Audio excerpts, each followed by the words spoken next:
Осталось буквально день до выборов Башкана Гагаузии. Предвыборные программы кандидатов содержат в себе много наслоившихся в нашем обществе проблем, которые, если будут реализованы, помогут нашим людям зажить лучшей жизнью.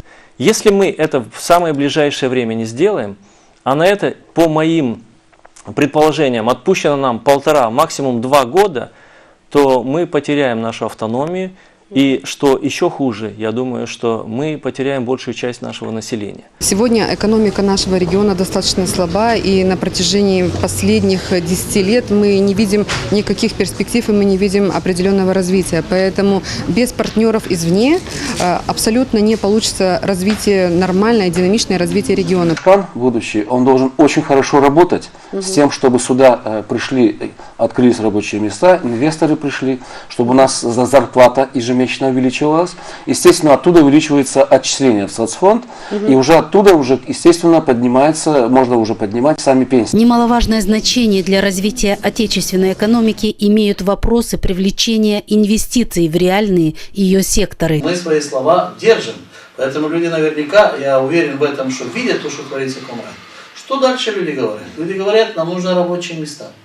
И снова же это вещь, которая, это, в принципе, это прямая обязанность руководителя региона.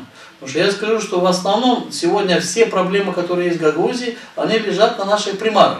С этой точки зрения есть видение инвестиций в систему заготовительных, это мы их назвали упаковочные дворы.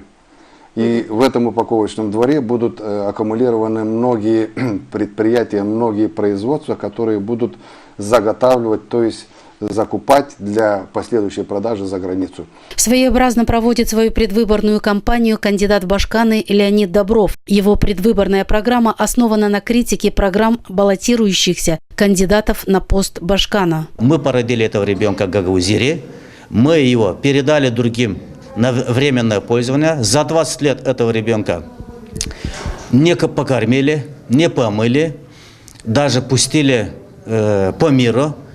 Мы должны вернуть обратно этого ребенка Гагаузии тем отцам, которые его породили. Первый тур выборов Башкана Гагаузии состоится 22 марта. Выйти и проголосовать в этот день за того или иного кандидата – это долг и честь каждого из нас.